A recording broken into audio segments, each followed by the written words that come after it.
Welcome to All Home Care Matters, the show where we discuss all things home care, with discussions on important age-related matters and topics.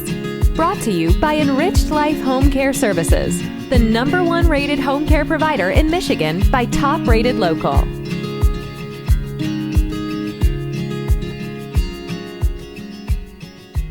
Hello and welcome back to All Home Care Matters. If this is your first time visiting us here at the show, we want to say thank you for taking time out to be with us today.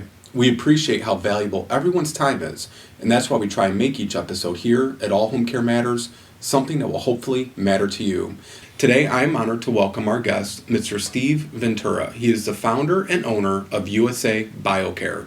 Welcome, Steve. Thank you, Lance. Thank you. Our pleasure. Steve, I introduced you as the founder and owner of USA Bio Care. Take a few moments and share with our viewers and listeners what work you do at USA Bio Care. Sure. So thank you. There's three distinct divisions to the company. First and foremost, our foundation is biohazard remediation. And really what that truly means is working with first responders and detectives regarding suicide scenes, crime scenes, homicides, acts of violence, things of this nature, whether it's meth lab, in homes, cleaning those types of things out. So kind of the nasty part of society that a lot of people don't necessarily like to think about, but we're the ones that they call when that type of stuff needs to be taken care of to make things safe for whatever the next steps may be. And then our second division is our hoarding division, which was kind of born out of the first division, because honestly, when we would get into these unattended deaths, was what we call, say, an elderly person passes alone in their home. They may lay there for a few days, haven't heard from grandma or grandpa. We would go in and do the biohazard part, but then also, the family hasn't been to grandma or grandpa's house in years, because they would always come to their home. So, and it would be a hoarding situation. So we would always be uncomfortable leaving and thinking, gosh, this family still has a lot of work to do to make this place right. So we started doing the hoarding piece, and it's really just expanded over the years into a huge part of our business. And then the third leg of the stool, if you will, is our commercial janitorial division, which really was born out of COVID. Mm-hmm. I had no intention of growing the company in this direction at all, but COVID opened up doors with corporations that we normally wouldn't have never crossed paths with. And so we now have a commercial janitorial division that is strictly traditional janitorial. So okay. I can imagine that, like you mentioned, this is a part of society that doesn't really get spoken about a lot. You hear of things on the news, or maybe you knew of a friend whose mom was a severe acute hoarder. Yep. What led you to get involved in this type of work? So my background is actually in pro sports, and I worked in pro sports for a lot of years. I have a master's degree in it, and I loved my career in sports. I really did.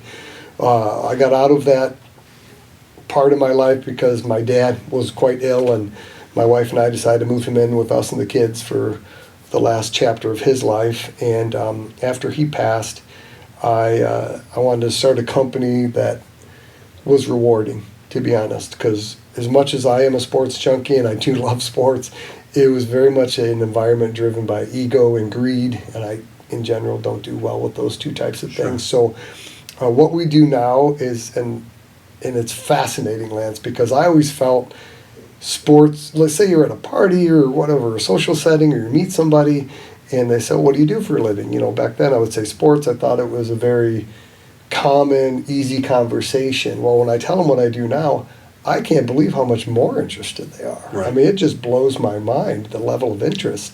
And so it's been the most rewarding thing I've ever done, because we are truly changing these people's lives for the better, and we love it. I mean, we get so many hugs and tears and thank yous. I mean, it's just, and I didn't get any of those in sports. So it's fantastic. That's really wonderful. How long have you been doing this now? We've been doing this for, where are we now? About 12 years. 12 years, yeah. Okay. Yeah. Wonderful. I want to talk a little more about hoarding today, because I'm sure a lot of our viewers and listeners have a family member or knew of somebody that we need to clean out mom's basement, and to the degree that it's hoarding or it's just clutter. What are some of the biggest challenges that our facing families when dealing with hoarding and identifying that it's hoarding? Well, you nailed it right there, because a lot of times, and every situation is different, because we get calls all the time and they say, hey, can you give me a price on this, or here's my scenario, or sometimes they're in tears and they don't know what to do. The answer is there is no one answer. Everything is customized for all of our clients because the dynamics are different, the scope of work is different, the finish line is different. So we always take the time to go out there and meet with them face to face, figure out what really needs to be done. Because sometimes mom or dad or aunt or uncle, whoever it is, might be going into an assisted living type situation or whatever it may be, or they want to remain in the home and they want to, not to be morbid, they want to pass away in the home. That's what they want to do. They want to finish their life here. And that's fine too. I get it. If you've been there 50 years, I don't want to go somewhere else for however many that time period may be. So, when it comes to identifying it, first and foremost is be involved. More than just a phone call, more than just a text. Stop over, because you really have to see it. And if they're reluctant to have you stop over, that's going to be a red flag right there. And also, check out their vehicles as well when they come over, say they come to your house, which is often the case. Because usually the younger families, if you will host events, whether it's birthdays or holidays, and they haven't been to grandma, grandpa, or aunt and uncles in years. That's not a good thing. You really just need to be more involved, and you need to physically get over there and take a look. Do you have any tips for families who may be trying to get more involved or get inside of mom's house and there's always an excuse or a reason that they can't come over? So and the family's assuming there's something going on, we need to get in and check on those issues. How do you get around that? You're getting your answer right there, to be honest with you. And depending on the situation, if it's, say, a neighborhood that they've been in for years, and maybe you know some of the neighbors, maybe check in with the neighbors too and say, and tell them, here's my objective. I'm trying to get a good handle on things and make sure that my mom or dad or aunt and uncle's not flailing in the wind, if you will. But she won't let me in the house. Right. So, and they'll be able to tell, because there's nosy neighbors in every neighborhood. Nosy is probably the wrong word, even though most of the time it is, Lance. Informed. I would say informed is probably a great way to put it, because they do see what's going on, or they haven't left their house in a week, or they see things being delivered, but they never take their garbage out on whatever day of the week it is. So those are some real easy signals to keep an eye out for. And the fact, if they're really being stubborn about not letting you come over, where they used to be in the past, it's just fine, you pretty much have your answer right there. Okay. How do you categorize or rate the severity of hoarding from, like, it's maybe the start of an issue versus it's full blown and everything in the middle? Yep. So there's 5 different levels, that the federal government kind of put into categories, and the first 1 or 2 are really just more clutter, but that is how it starts, to be honest. We have had plenty of clients where their kids have gotten involved early enough, and they've allowed them to, which is the key, Lance, allowed them to get involved, because the house used to be immaculate, right? And now the kids come over and say hi, and it's like, oh gosh, there's a pile there, there's a pile there, there's packages unopened over there. It's easy to let it go, because often, these are 65 plus of age, these people, 15% of that age group, 65 and up, are hoarders. Really? Whatever on that scale it may be.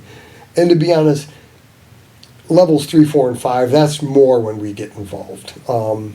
When things start to get to a point where you can't call a maid service, right? This is more than the kids coming over and maybe picking up and vacuuming and doing a little bit of dusting, just some regular maintenance.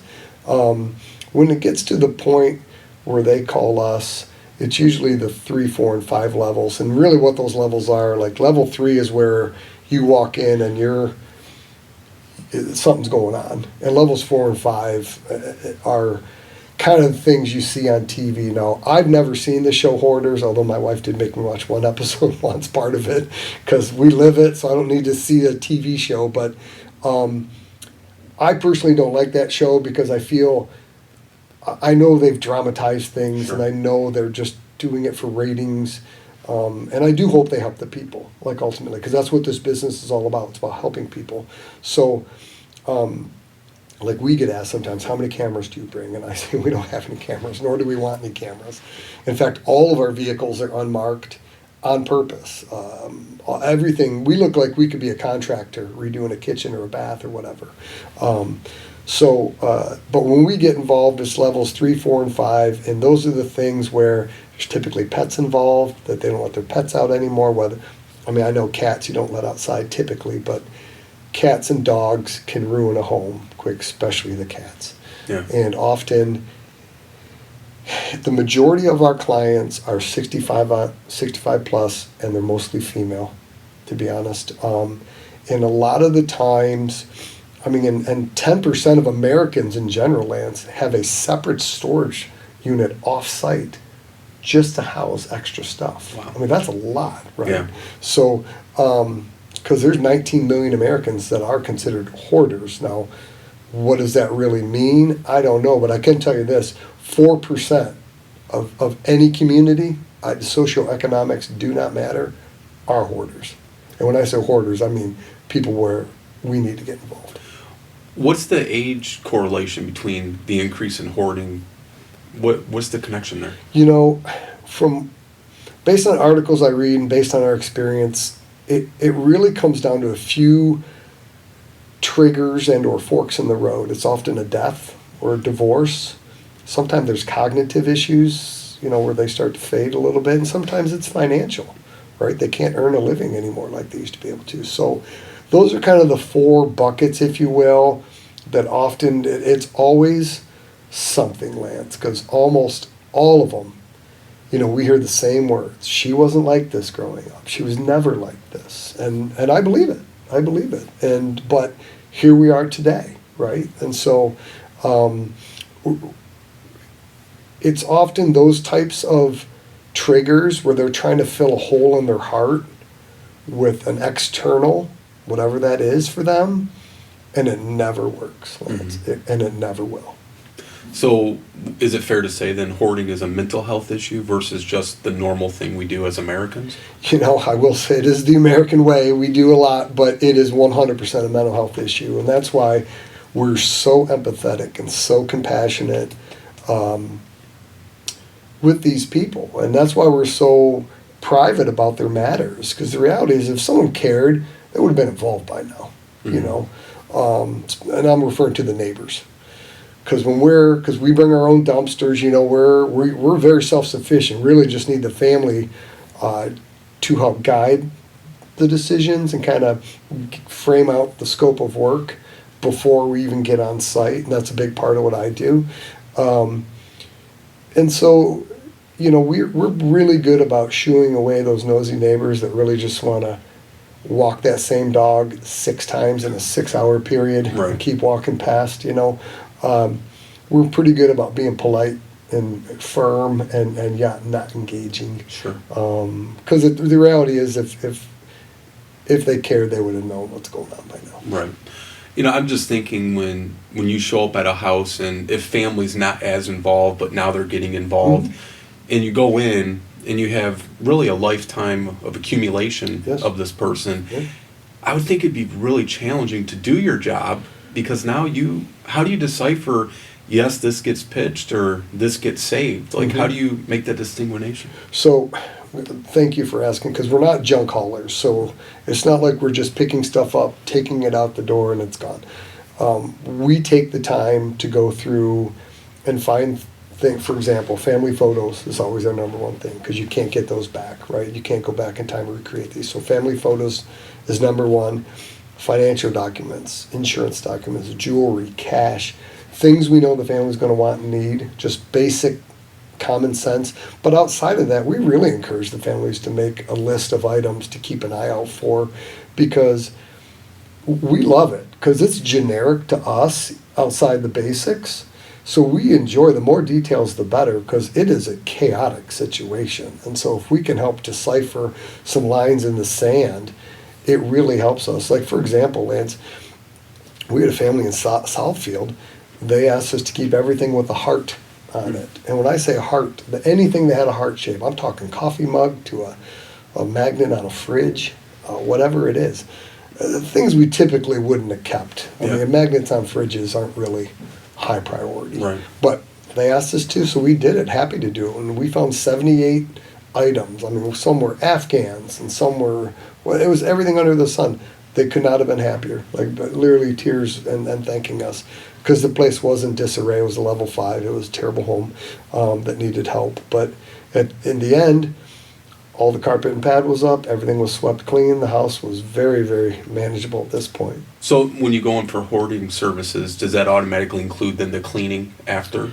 It generally depends on what they need done. Okay. Often, yes. I mean, often. So we always, when we leave a situation, we want to get it to a point where a regular, if you will, contractor can come in, whether that's HVAC, electrician, a maid service to maintain things.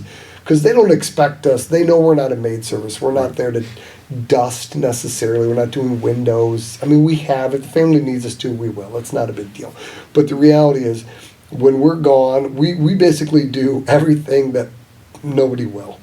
Because often the maid service does get called, and they, as soon as they open that front door, they say, oh no, and they walk away, and that's when we get the call.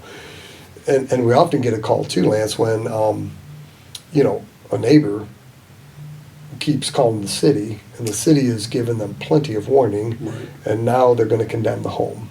So now their hand is forced. And cities don't want to go through this. They really don't. They just want the place to get kind of in the flow of where all the other homes are. But the reality is there's a lot of infestation of animals too, because if you have a lot of rotten food around the house, that's easy pickings, So at any rate, hopefully that answers your question. No, it does. Before I go on, though, we've been in business for almost 13 years, and, we all have stories, right? Mm-hmm. Some that stand out and, memorable moments, I call them. Do you have any from your 12 years? Oh, my gosh. Or one that stands out that you'd share? Well, I will say this. There was a family, this goes back, 6 or 7 years ago now. It was in Sterling Heights, and this neighborhood was a classic Sterling Heights neighborhood. Actually, it was a very well-maintained home that we were in on the outside. Like, I pulled up, and I thought, why are these people calling me? Because usually you can tell which house on the block is going to be my customer. But I couldn't in this case, and so got out of the vehicle. There was 2 daughters. One was 27, one was 29. And the facts of the matter is, Dad had passed years ago. Mom had passed actually in the front yard doing gardening, and her mom, so the grandma to the daughters, lived a few blocks over. So the mom who owned this house lived with her mom a few blocks over. All she would do is come over and do the gardening every day, take garbage for whatever reason, I don't know, and she would just throw it in the house. And it got to a point where this house was full of garbage, and nobody lived there. And so, I mean, it was tight in there. I mean, to the point where when I was taking photos, I had to duck because I was so high up on garbage just to get, because my head was hitting the ceiling. And so my point is, this place was a mess, and it took us, and it typically doesn't take us 7 days, but this is just a lot to do in this home. And I'll spare a lot of details for the fans, but it was a mess. And so a week later, the place was cleaned out. Absolutely looks fantastic. And so with the 2 daughters, who are now have no mom or dad at this point, the 29-year-old had just gotten married like 2 months prior, and the 27-year-old was getting married in 2 months. So they were in this in-between window. They sold the house, and I don't remember the exact numbers, but it was around $200,000. And so they each got $100,000. They were able to pay off their student loans, pay off their weddings, and still each had roughly $30,000 to put in the bank. And they were so grateful. And I love that, because when I met them, they were in tears. Oh, I'm sure. Not only because they just lost their mom, but they had no idea that it was like this, and they were mad. They were confused, And so to take a situation from that to 7 days later being better, and then to a month later having money in the bank is a great story. That's wonderful. Yeah. Do you, when the hoarding is resolved, Mm-hmm. after you've done your work, where does the family go from there?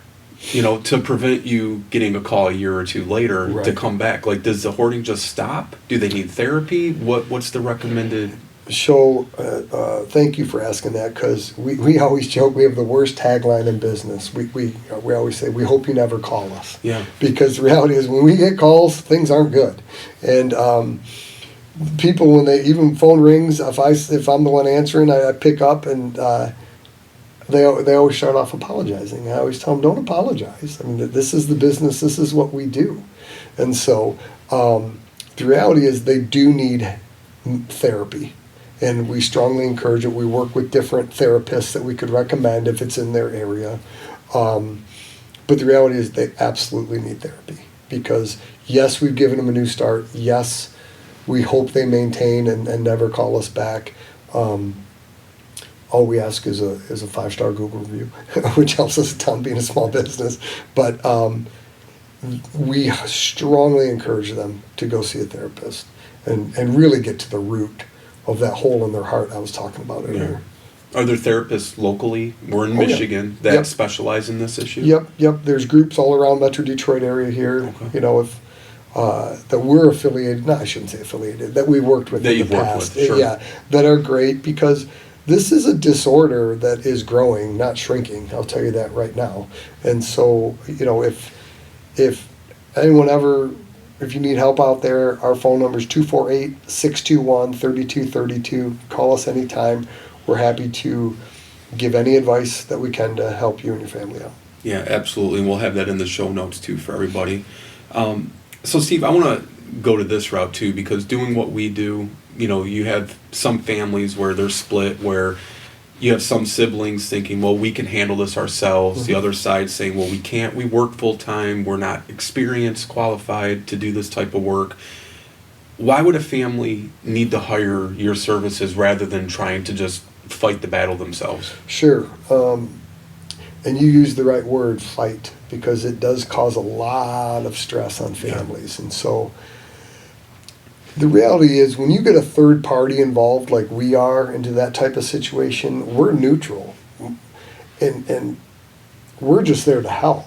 And so the reality is that person's, whoever's home it is, and they're the hoarder typically, they treat us great. Yeah. Right? I'm not their son. They're not going to chirp at me about this, that, or the other at all. This is a business transaction. We're a great company doing great things. So, and when I sit with them, there's a lot of upfront dialogue that goes on between me and the homeowner / hoarder person. By the way, we never use the H word. Okay. We always call them collectors. Collectors. And maybe you have a few too many items and we need to declutter. Those are more of the verbiage we use because they already feel guilty. Sure. They're not oblivious to what's going on.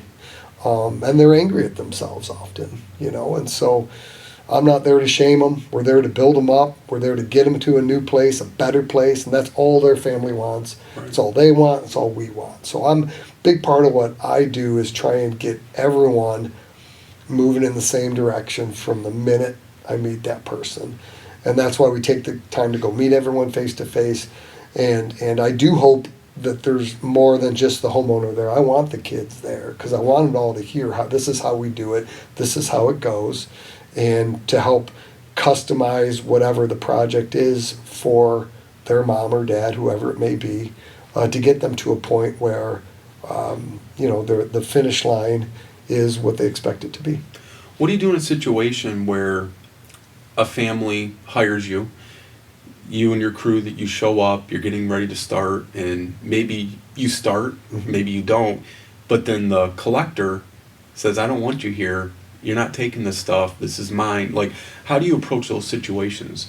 So just to confirm, you're saying if they kind of get cold feet in a way? So With us? let's say the family hires you, Okay. but their mom, their parent really isn't involved in that decision-making process, and you guys show up, because we've encountered that with care for somebody. The family's all on board, Yes. And we've had over the years where we get there and then the mom, the dad, or whoever the person may be, I don't need this. I appreciate you coming. Thank you, but not today. Right. Have you ever encountered something like that where you get in there, but then the person you're there to help and remove the items, they're just not having it? So I'll answer it two ways. One, I do a lot up front.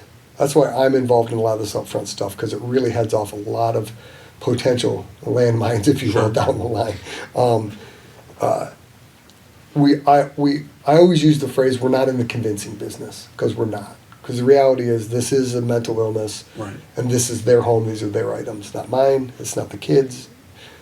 That person needs to buy in, and their head needs to be shaking yes, okay? The only way that's not going to happen is if there is a power of attorney involved, and they can legally, as from a guardianship standpoint, if that person's going to lose their home, or they don't have the funds to go into assisted living, but the home's paid for, so let's get the home back together so mom or dad or whoever it is can be back to a healthier state to be in. So that's the first scenario. Second scenario is we've definitely, this hasn't happened in years, but we've definitely had people, even the homeowner, agree, sign off on our agreement, paid our deposits and this, that, and the other to get things, got the team there, and say 3 hours in, 2 hours in of day one, they start freaking out, right? They're panicking. This is stuff leaving my home, because their view is, I know I have 42 of this, whatever it is. In fact, we had a gentleman in Northville who was a clock. He was like I'll call it clocks. Anything that kept time, he collected. That and stereos and bicycles. But the bikes and stereos weren't as much of a hot button as these clocks were. And some of these were just broken, Lance. I mean, these weren't working things. So we always go in, obviously, with the logical mind, but sometimes, you're talking to a pretty illogical person sometimes, and that's okay, but they need to also get to a little bit of reality that, well, we are here to make a difference, and things will be leaving the home. Say you have 42 clocks, I try to get at a point to keep your top 5. What are your favorite 5? And then the rest. Mm-hmm. And just because it leaves with us doesn't mean it's going in a landfill. I mean, we try and we recycle and donate as much as we can, but if something's broken and or moldy or infested, like, that stuff has to go. Yeah. So these aren't really items that you guys could then help the family sell or something? We try anything like that, like being in America, right, with Amazon, you can just click, and things just show up at your front door within that day or the next day. So we've been at homes where we've literally had hundreds and hundreds, I'm talking 30-yard dumpsters full of brand new unopened items. Wow. Tens and tens of thousands of dollars worth of stuff that they've never opened for years. And so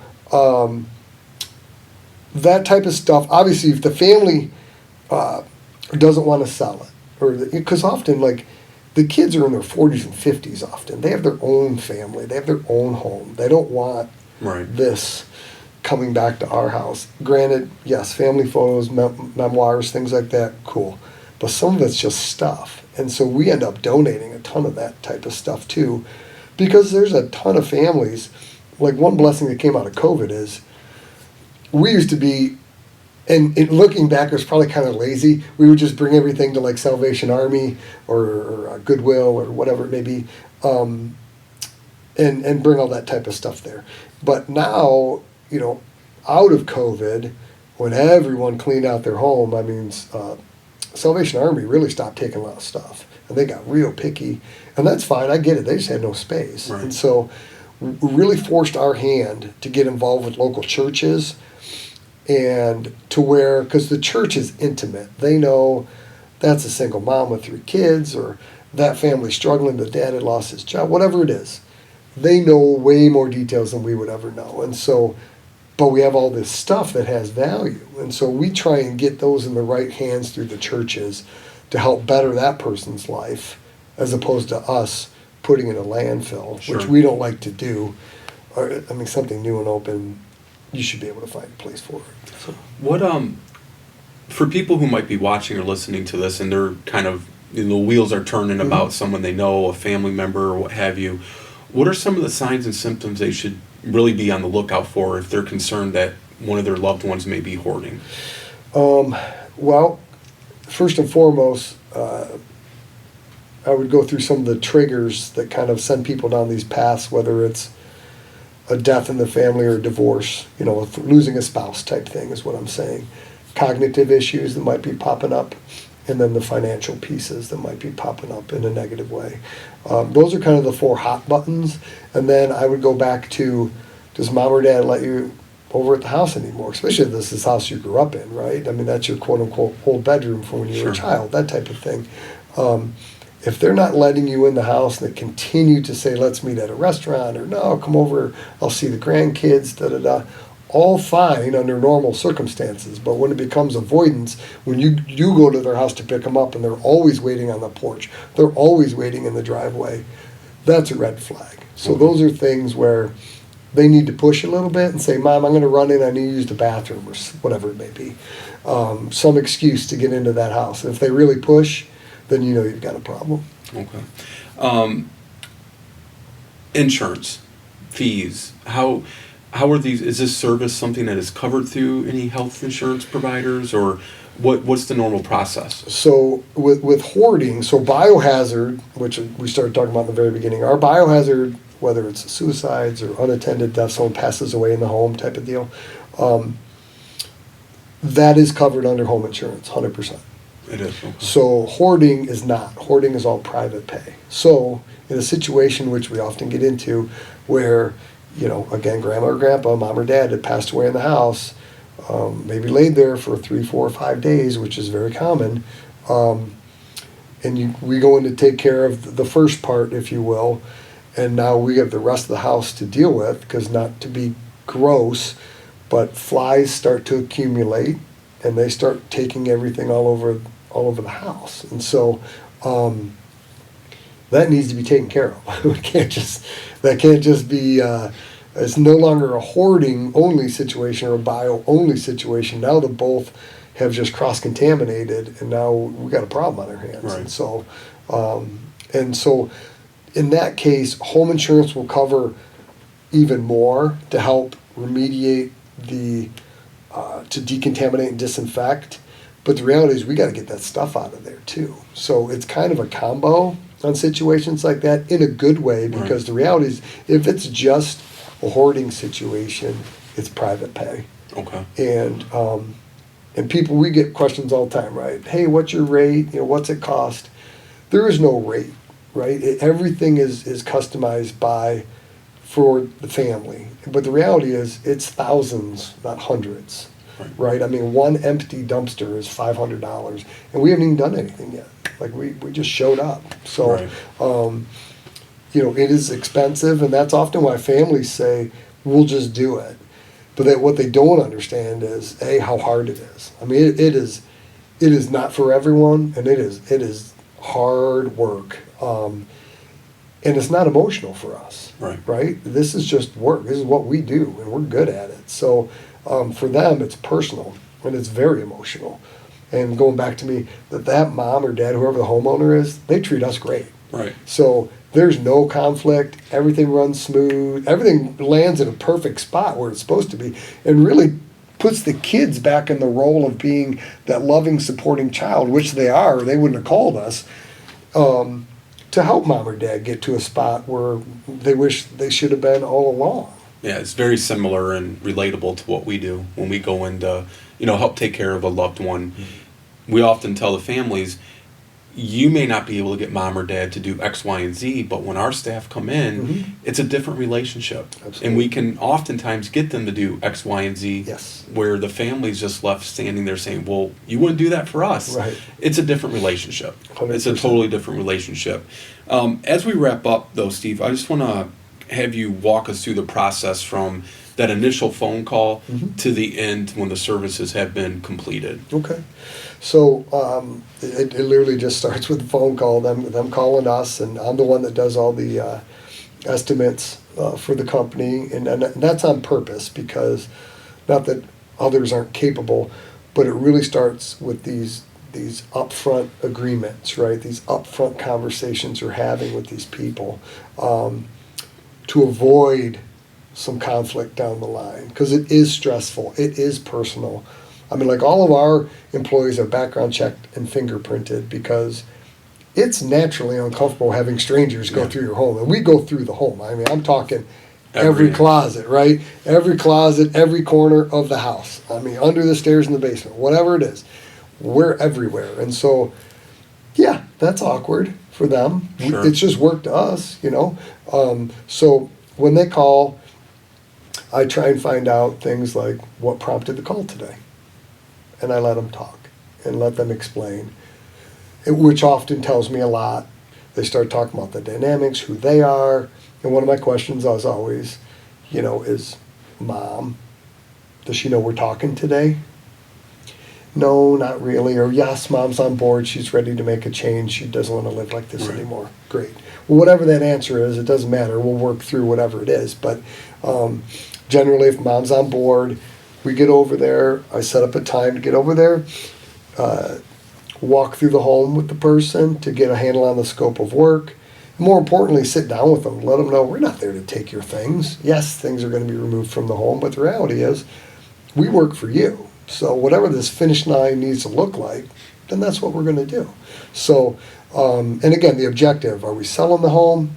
Is Mom staying in the home? Like, do we need to move a bedroom downstairs so caretakers can come in on the main floor, as opposed to going upstairs? Mom can't do stairs anymore.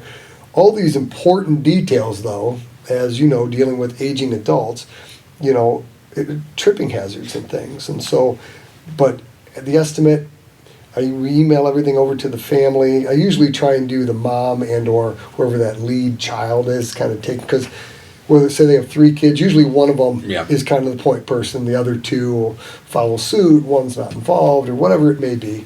Every family's different, but yet it's kind of the same every time. Absolutely. But if that's the case, everything is in agreement. You know, we take a 25% deposit. We set a date that works for them. We get over there, we take care of it, and the family has a new chapter to start. Wonderful. What's your service area?